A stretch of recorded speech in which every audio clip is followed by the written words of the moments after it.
छल क्षेत्र न भावा, मोह कपट छल क्षेत्र न भावा, मोह कपट छल क्षेत्र न भावा। भगवान को कैसे लोग पसंद है? जिनका मन निर्मल है। अब मन की पवित्रता निर्मलता कैसे करें? मन को पवित्र हम करें कैसे? इस मन में अनेक प्रकार के विकार भरे हैं, इस मन को हम पवित्र कैसे करें हैं? तो यहाँ पर सूत जी महाराज बड़ा सुंदर उत्तर देते हैं। बोले तन पवित्र सेवा किए, ओ धन पवित्र कर दान, ओ मन पवित्र हरि भजन सो होए त्रिविध कल्याण। उन्होंने बताया है, बोले यदि मन को पवित्र करना है तो केवल भगवान का भजन करो, और भगवान का हम जब भजन करेंगे तो हमारे भीतर जो विकार भरे हैं वो सब दूर हो जाएंगे। जो अंधकार भरा हुआ है वह सब अंधकार दूर हो जाएगा। सूत जी महाराज कहते हैं, बोले देखो ऐसी कोई दवाई तो आती नहीं जिसको पी लो और मन पवित्र हो जाए, ऐसी कोई औषधि तो बनी नहीं है। तो मन को पवित्र करना है तो केवल और केवल भगवान के नाम का स्मरण करना चाहिए, और जब हमारा मन पवित्र हो जाएगा तो हमें प्रभु की प्राप्ति हो जाएगी। और भगवान के नाम की ही महिमा है, क्योंकि शुक्राचार्य जी ने भी भागवत जी में कहा है कि मंत्र तंत्र छिद्रम देश कालहार वस्तुतः सर्वं करोति निश्चिद्रम नाम संकीर्तनम तवा। बोले भैया भगवान मंत्रों से प्रसन्न ना हुए, तंत्र से प्रसन्न ना हुए, अनेक अनेक उपाय कर लिए तो भी प्रसन्न ना हुए, तो बोले उनका निरंतर नाम संकीर्तनम तवा, स्मरण करते रहो, निरंतर उनके नाम को स्मरण करते रहो, जिससे वो एक ना एक दिन जरूर प्रसन्न होंगे। अब सौनकादिक ऋषियों के प्रश्न हैं। बोले हे प्रभु यह भागवत क्या है?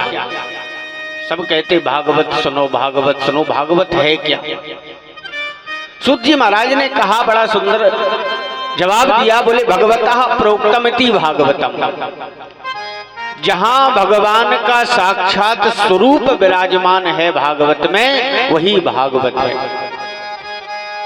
और देखो जब भगवान द्वारकाधीश जा रहे थे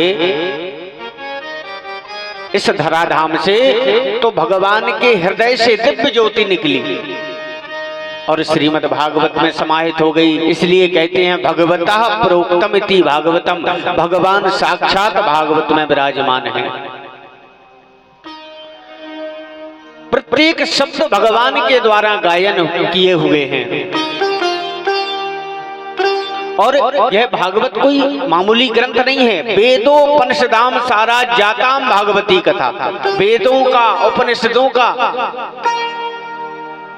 वेदों का और पुराणों का जो 18 पुराण 108 उपनिषद होती हैं, इन सबका निचोड़ श्रीमद् भागवत है। सबका जो रस होता है ना, वो रस श्रीमद् भागवत है। जन्म कोटि कृतम पापम नश्यते नात्र संशय, हमारे कई जन्मों के अगर पाप भी होंगे तो भागवत श्रवण करने से मुक्त हो जाएंगे। लेकिन श्रोता भी अनेक प्रकार के होते हैं, श्रोता अनेक प्रकार के होते हैं, सुनने में भी फल का भेद होता है। अगर हम भगवान की कथा निश्चित एकाग्र मन से सुने तो हमें प्रभु की प्राप्ति होगी, और अगर हम मन को स्थिर करके भगवान की कथा तो हो रही है, बैठे हैं कथा पंडाल में, लेकिन हमारे मन कहीं और जा रहे हैं, कथा क्या हुई कुछ पता ही नहीं है,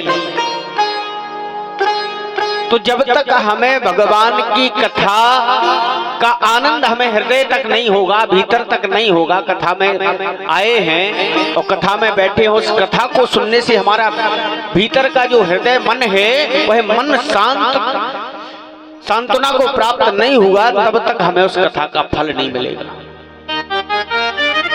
कथा का फल हमें तभी मिलेगा जब हम एकाग्र मन से भगवान की कथा सुने। यस्यः श्रवण मात्रेण हरिश्चित्तम समाश्रयेत्, श्रवण मात्र से ही प्रभु हृदय में विराजमान हो जाते हैं।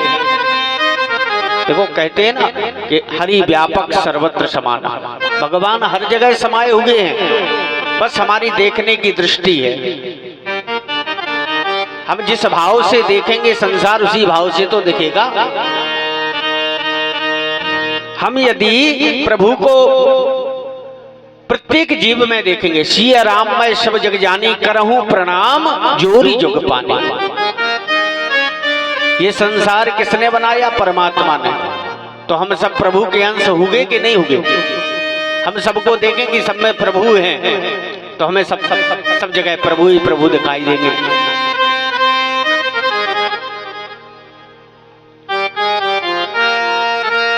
और देखो भगवान हमारे भाव में छुपे होते हैं। कहा गया है न काष्ठे विद्यते देवो न पाषाणे न मृण्मये भावे ही विद्यते देवा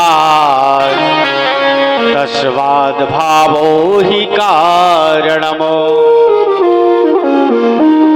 देखो प्रभु ना तो लकड़ियों में है ना पत्थर में है।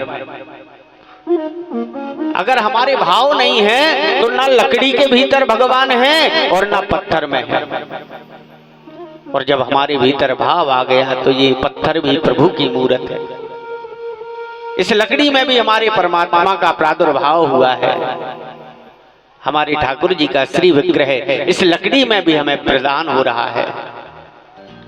तो जब हमारे भीतर भाव आएगा तभी हमें परमात्मा की मूर्ति दिखाई देगी, परमात्मा दिखाई देंगे। और उन परमात्मा के विग्रह को हम प्रणाम करते हुए उन्हीं भाव से उस मूर्ति को पूजन करते रहेंगे, उस मूर्ति को प्रणाम करते रहेंगे। यहाँ पर श्रीमद् भागवत में सबसे पहले सत्य की वंदना की गई है। देखो कोई भी पुराण हम खोलते हैं सर्वप्रथम तो जैसे देवी भागवत हुई थी, इसमें देवी जी का नाम आता है। शिव पुराण हुआ तो उसमें शिव जी का नाम आता है। कोई भी पुराण हम यदि खोलते हैं, उनको पढ़ते हैं तो उस देवता का सर्वप्रथम नाम आता है जिनका वो पुराण है। लेकिन भागवत जी में ऐसा नहीं है। भागवत जी में क्या है? बोले सत्यम परम धीमहि, जो सत्य है वही परमात्मा है। सच्चिदानंद रूपाया, सत्य चित्त और आनंद, इनका स्वरूप बताया गया है परमात्मा में। जो हमें आनंद प्रदान करने वाले ऐसे परमात्मा को हम बारंबार प्रणाम करते हैं। शौनकादिक ऋषियों ने सूत जी महाराज को प्रणाम किया है। अज्ञानत्वान्त विध्वंस कोटि सूर्य समप्रभा सूता क्या ही कथा सारम मम कर्ण रसानयमो। सूत जी महाराज कहते हैं कि तुम्हारे हृदय में भगवान का जो प्रेम है, शौनकादिक ऋषियों से कहते हैं कि तुम्हारे हृदय में जो प्रभु के प्रति इतना प्रेम है, इसलिए मैं विचार करके एक तुम्हें सर्व सिद्धांतों का निष्कर्ष सुनाता हूं, जो जन्म मृत्यु के भय का नाश कर देता है, जो भक्ति के प्रवाह को बढ़ा देता है और भगवान की प्राप्ति भी करा देता है। मैं तुम्हें वही साधन बताता हूं, उसे सावधान होकर के सुनना। काल प्याल मुख ग्रास त्रास निर्णास हेतवे श्रीमद् भागवतमो शास्त्रमो कलोकीरेण भाषितम। सूत जी महाराज कहते हैं कि कलयुग में जो जीव हैं ये सब काल के अधीन हैं। हम सब काल के अधीन हैं। कब मृत्यु आ जाए पता नहीं। जन्म का तो पता चल जाता है 9 महीने पहले, लेकिन मृत्यु का 9 सेकंड पहले भी पता नहीं चलता। इसलिए काल ब्याल मुखग्रासा त्रास निर्णास हेतवे। अगर हमें अपना यह जीवन धन्य बनाना है, इस कलिकाल से मुक्त होना है, तो उसके लिए हमें भगवान के चरित्रों का स्मरण करना चाहिए, भगवान की कथाएं सुननी चाहिए। यह कथा सर्वप्रथम राजा परीक्षित जी ने सुनी, जिनको यह कथा श्री सुखदेव जी महाराज ने श्रवण कराई। और ये किसी और युग में नहीं सुनाई, इसी कलयुग में। इसी कलयुग में राजा परीक्षित जी का जब राजपाट था और राजा परीक्षित जी को श्राप मिल गया था समीक मुनि के पुत्र श्रृंगी ऋषि का, कि 7 दिन में तक्षक आकर के उनको डस लेगा। तो जब राजा परीक्षित जी को श्राप मिला तो राजा परीक्षित जी विचार कर रहे कि हम अपने 7 दिन मंगलमय कैसे बनाए। देखो, 2 व्यक्तियों को मृत्यु का पता चला केवल। एक तो राजा परीक्षित जी को, जिन्हें पता चला कि 7 दिन में मृत्यु हो जाएगी, और दूसरा कंस को। कंस को आकाशवाणी हुई थी कि 8वां गर्भ आकर के मारेगा। तो एक राजा परीक्षित जी को मृत्यु का पता चला और दूसरा कंस को। उस कंस ने अपना जीवन पूरा प्रभु से द्रोह करके, प्रभु को शत्रु मान करके पूरा जीवन नष्ट कर दिया। और राजा परीक्षित जी ने अपने 7 दिन जो उन्हें मिले, उन 7 दिनों को मंगलमय बना लिया। कहने का तात्पर्य केवल इतना है कि हमें जितना भी समय मिला है, इस समय को हम प्रभु में लगाएं, प्रभु की आराधना करें। और जब हम प्रभु की आराधना करेंगे तो हमें प्रभु प्राप्त हो जाएंगे। संसार में कुछ नहीं रखा, असारो संसारो दुख, केवल संसार दुख का कारण है और कुछ नहीं है। थोड़ा सा आनंद मिलता है, थोड़ा सा सुख प्रदान होता है, इसके बाद दुख मिलते हैं।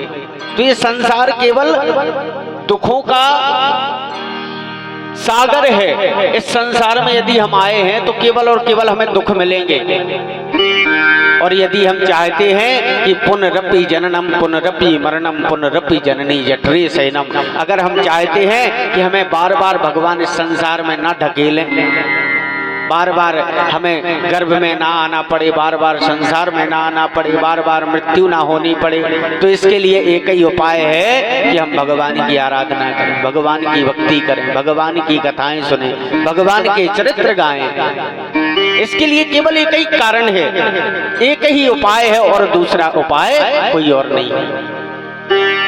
राज्यो मोक्षमो तथा वीक्षो पुराधातापि विस्मतः सत्यलोके तुलां बद्ध्वा तोलयत् साधनान्यजः। सूत जी महाराज कहते हैं कि जब राजा परीक्षित जी कथा श्रवण कर रहे थे, सुखदेव जी महाराज कथा श्रवण करा रहे थे, तो उस समय देवता लोग अमृत का कलश लेकर के आए थे। और सुखदेव जी महाराज से कहने लगे, बोले प्रभु, इन राजा को मृत्यु का भय है, तो कृपा करके ये अमृत पिला दो। अमृत पी लेंगे तो मरेंगे नहीं। और ये जो आप भागवत रूपी कथामृत है, ये आप मुझे, हम देवताओं को दे दीजिए। ये भागवत रूपी कथामृत हम देवताओं को दे दीजिए। तो सुखदेव जी महाराज ने उन्हें वह कथा नहीं दी। कहा कि अरे देवताओं, तुम बड़े चतुर हो, क्वा काचा क्वा मणिर महान। कहा तो ये तुम्हारा कांच, ये अमृत जो लाए हो ये कांच है और श्रीमद् भागवत अमूल्य मणि है। क्वा कांचा क्वा मणिर महान। तुम भागवत से अमृत की तुलना कर रहे हो। यदि कोई वस्तु सौदे लायक होती तो हम सौदा कर भी लेते, लेकिन क्वा कांचा क्वा मणिर महान। आप ये कांच से और मणि की तुलना करने आए हैं। अनेक बातें कही हैं सुखदेव जी महाराज ने, पर उन देवताओं को वह कथामृत नहीं दिया। और जब कथामृत नहीं दिया तो पहुंचे ब्रह्मा जी के पास। बोले आज हम सब सुखदेव जी महाराज के पास गए थे, उनसे हमने कहा, बोले भैया तुम्हारा ये अमृत कांच है, हमारी कथा अमूल्य मणि बता रहे हैं। तो सत्यलोके तुलाम बद्ध्वा तोलयस् साधनान्यजा। सत्यलोक में तुला बांधी गई, तराजू, और एक पल्ले में जो है अनेक ग्रंथ रख दिए। अष्टादश पुराणेषु 18 पुराण, 4 वेद, 6 शास्त्र, 108 उपनिषद, अनेक ग्रंथ रख दिए एक तरफ श्रीमद् भागवत। तो भगवान की कथा जो भागवत है इसके आगे सब ग्रंथ छोटे दिखाई दिए। तब ब्रह्मा जी भी कहने लगे, बोले संसार के प्राणियों की, संसार के मनुष्यों की अगर मुक्ति होगी तो श्रीमद् भागवत से। सौनकादिक ऋषियों ने पूछा, लोक विग्रह मुक्तस्यो नारदस्यास्थिरस्य च विधिस्रवे कुतः प्रीति संयोगः कुत्र ते सहा। बोले कि संसारिक प्रपंच से मुक्त एवं विचारणशील नारद जी का सनकादिक के साथ संयोग कहाँ हुआ था, कृपा करके विस्तार से बताइए। सूत जी महाराज कथा श्रवण कराते हैं। बोले अब मैं तुम्हें भक्ति पूर्वक कथा श्रवण कराता हूं। सुखदेव जी महाराज ने कहा, और उन्होंने जिस प्रकार मुझे ये कथा श्रवण कराई थी तो मैं आप सभी के समक्ष कह रहा हूं। सूत जी महाराज कहते हैं कि एक बार चारों ऋषि सनक, सनंदन, सनातन, सनत कुमार, चारों ऋषि सत्संग करने के लिए निकले हैं।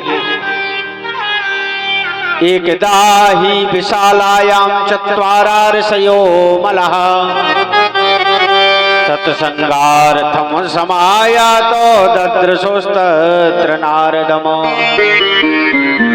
विशालापुरी में चारों ऋषि सत्संग करने के लिए निकले हैं और वहां से उन्होंने देखा कि दूर से ही नारद जी महाराज चले आ रहे और इतनी जल्दी में वहां से दौड़ लगाते हुए जा रहे हैं।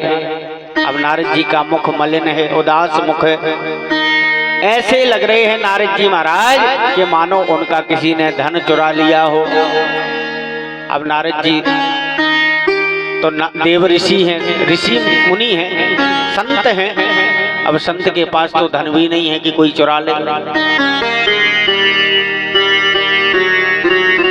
तो चारों ऋषियों ने पूछा, बोले भैया ठहरो तो नारद जी, देव ऋषि, नारद जी आप जरा ठहरिए तो, इतनी जल्दी में कहां से आ रहे हैं और कहां जा रहे हैं, मुख मलिन है आपका, इतने उदास हो। नारद जी महाराज से प्रश्न किया है, कथम ब्रह्मन् दीन मुखः कुतश्चिन्तातुरो भवान् त्वरितो गम्यते तत्र कुतश्चागमनं तव। बोले भैया इतनी जल्दी में कहां से आए और कहां जा रहे हो? कथम ब्रह्मन् दीन मुखः, आपका मुख इतना उदास क्यों है? जब पूछा है तो नारद जी महाराज कहने लगे, बोले आपको हम क्या बताएं मुनिवरों, आज मैंने सोचा कि चलो मृत्यु लोक में सत्संग कर लें। तो मृत्युलोक में सत्संग करने की स्वेच्छा से आए थे, क्योंकि इस मृत्युलोक में भगवान ने भी कई अवतार लिए हैं। तो हमने भी सोचा कि चलो आज मृत्युलोक में जाकर के, पृथ्वी लोक में जाकर के लोगों से सत्संग करेंगे, प्रभु की चरित्रों को गायन करेंगे, प्रभु का स्मरण करेंगे। अहम तु पृथ्वी या तो ज्ञात्वा सर्वोत्तमामिति पुष्करम च प्रयागम च काशी गोदावरीम तथा। बोले भैया हम संसार में गए और जगह जगह घूमते रहे, पर किसी को समय ही नहीं है। किसी से कहें कि भैया सत्संग कर लो तो बोले महाराज जी टाइम नहीं है, समय नहीं है। और ये बात सत्य है। 24 घंटे में हम भगवान के लिए 2 घंटे भी नहीं देते। 24 घंटे का दिन होता है, उस 24 घंटे में हम भगवान के लिए समय नहीं दे पाते। अब किसी ने पूछा, बोले भैया क्यों नहीं दे पाते? बोले क्या बताएं महाराज जी, 8 घंटे की नींद हो गई। 8 घंटे की नींद, 16 घंटे बचे। बोले 8 घंटे ड्यूटी, अब 16 घंटे चले गए, अब बचे 8 घंटे। बोले 8 घंटे में 1-2 घंटे शौच क्रिया में लग जाते हैं, इसके बाद थोड़ा सा जो समय बचता है उसको परिवार में देते हैं। अरे भैया आप परिवार में समय दे रहे हो, नौकरी में समय दे रहे हो, सोने में समय दे रहे हो, तो क्या भगवान के लिए समय नहीं दे सकते? बोलते महाराज समय नहीं है। तो नारद जी महाराज कहते हैं कि हमने अनेक तीर्थों में जाकर के देखा, लोगों के पास बैठे, पुष्करम च प्रयागम च काशीम गोदावरी। पुष्कर, प्रयाग, काशी जी, गोदावरी, अनेक जगहों में गए, पर किसी के पास समय नहीं कि सत्संग करें। बोले हमने सोचा कि आश्रमों में जाएं। अब नारद जी महाराज आश्रम की ओर पहुंचे। आश्रम में गए हैं तो सबसे पहले एक आश्रम में पहुंचे जहां पे बड़ी बड़ी बिल्डिंगें बनी हुई थी। अब बिल्डिंगें बनी हैं, नारद जी महाराज ने लोगों से पूछा, बोले भैया ये किनका आश्रम है, ये कौन सा आश्रम है? किसी ने बताया, बोले त्यागी जी महाराज का आश्रम है। किनका आश्रम है? त्यागी जी महाराज का। और नारद जी समझ गए कि यहाँ सत्संग नहीं होगा। अरे त्यागी का अर्थ क्या होता है? जो सब कुछ त्याग दे, संसार की वासनाओं को, संसार के प्रत्येक सुख को जो त्याग कर दे उसे त्यागी कहा जाता है। और यहाँ देखो त्यागी जी महाराज की बड़ी बड़ी बिल्डिंगें बनी हैं। यहाँ सत्संग कैसे होगा? थोड़ी से और आगे बढ़े हैं तो पहुंचे हैं ब्रह्मचारी जी के आश्रम में। आंगन में, एक आश्रम के आंगन में 4-5 बच्चे खेल रहे थे। बोले भैया ये किनके बच्चे? बोले ब्रह्मचारी जी के। अब बताओ ब्रह्मचर्य किसे कहते हैं? ब्रह्मचर्य क्या होता है? और उन्हीं के ब्रह्मचारी जी के बच्चे खेल रहे। बोले भैया यहाँ भी सत्संग नहीं होगा। और आगे बढ़े हैं, आगे जाकर के एक आश्रम में बहुत शोर सुनाई दिया। पूछा लोगों से, बोले भैया ये किनका आश्रम है, इतना शोर हो रहा? बोले ये मौनी बाबा का आश्रम है। बताओ, जो बाबा खुद मौन धारण किए हो, उन्हीं के आश्रम में इतना शोर होए तो कहाँ सत्संग हो पाए? अब नारद जी महाराज समझ गए कि यहाँ सत्संग होने वाला नहीं है। अब नारद जी महाराज विचार कर रहे कि हो सकता है संत पाखंडी हो सकते हैं, लोग इतने व्यस्त हो सकते हैं, लेकिन घरों घरों में जाकर के माताएं व्यस्त नहीं होंगी, वो भी तो भगवान का भजन करती होंगी। अब घरों घरों में जाकर के नारद जी महाराज देखते हैं तो बोले तरुणी प्रभु तागे है, श्याल को बुद्धिदायका। घर में गए हैं तो पत्नी महारानी की चल रही है, पत्नी महारानी की चलती है, माता पिता की नहीं चल रही। घर में जो घर की लक्ष्मी है उनकी ही बात सब कोई मानता है। घर की मुखिया, घर की पत्नी बनी हुई है, माता पिता को पूछ नहीं रहा कोई। और श्याल को बुद्धिदायका, जो साले साहब है वो बुद्धि प्रदान कर रहे हैं। अब देवी जी ने आदेश दे दिया, नहीं हमारे भैया से पूछ लो फलाना वाहन लेना है, कौन से कलर का। तो साले साहब को फोन लग रहा है। देखिए हम ये अपने आप से नहीं कह रहे, भागवत जी में स्पष्ट लिखा है, श्याल को, श्याल कहलाता है साला, श्याल को बुद्धिदायका, साले साहब बुद्धि प्रदान करते हैं। तरुणी प्रभुता के है, पत्नियों की घर में चलती है, और श्याल को बुद्धिदायका, साले साहब बुद्धि प्रदान करते हैं। माता पिता की कोई बात मानता ही नहीं, माता पिता की कोई घर में वैल्यू नहीं है। जिन्होंने पाल पोस कर बड़ा कर दिया, इतना संपन्न बना दिया, परंतु माता पिता की ना कोई सुनता है ना कोई चलने देता है माता पिता की। लोक विग्रह मुक्तश्चो नारदाश नारदस्यास्थिरस्य च। नारद जी महाराज कह रहे हैं कि हमने घरों घरों में जाकर के देखा, कहीं भी परमात्मा की भक्ति नहीं है, रोज कलह मचा रहता है, लड़ाइयां होती हैं घरों में।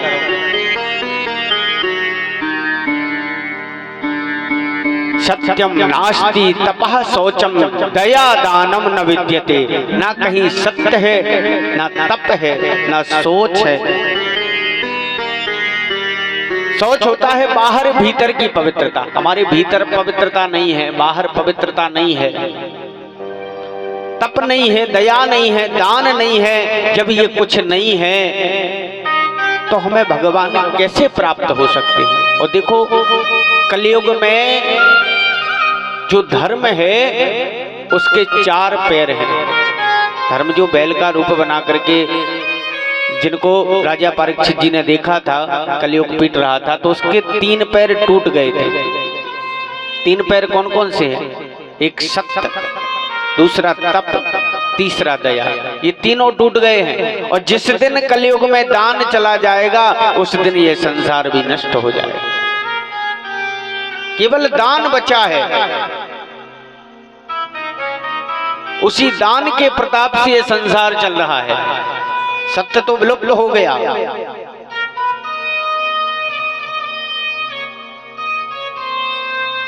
अब संसार के लोग कैसे हैं यहाँ पर ये भी बताया है नारद जी महाराज ने।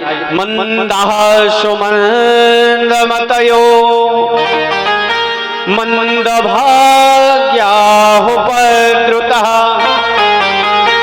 पाखंड निरतः संतो विरक्ता सा परिग्रह। बोले संसार के लोग आलसी हो गए हैं, मंद बुद्धि, भाग्यहीन, उपद्रवग्रस्त हो गए हैं। और जो साधु संत बने रहते हुए पाखंडी हैं, वास्तविक संत नहीं है संसार में। नहीं तो संत वो होते हैं कि जिनको हम माला पहना दें तो भी प्रसन्न, और कोई गाली दे के चला जाए तो भी प्रसन्न। संत होता है शांत, संत को कभी क्रोध नहीं आता। यहाँ आजकल के संतों को जरा सा सम्मान न कर पाओ, माला न पहना पाओ तो बड़े लाल लाल क्रोध, आंखें हो जाएंगी लाल लाल, क्रोध में आ जाएंगे। ये संत हैं, संत को कभी क्रोध नहीं आता। एक व्यक्ति था, बड़ा सुंदर व्याख्यान है। एक व्यक्ति था और एक संत जी गंगा जी से स्नान करके आए थे। उस व्यक्ति ने जैसे ही संत महात्मा निकले तो उन्होंने पान की पीक थूक दी थी। अब वो पान का थूक उनके चरणों में लग गया, और जब चरणों में लग गया तो वे संत जो है क्रोध नहीं करते। पुनः गए गंगा जी में स्नान कर लिया, पुनः आए तो ये मूर्ख व्यक्ति पुनः थूक देता है। फिर उनके पांव पे छींटे लगे।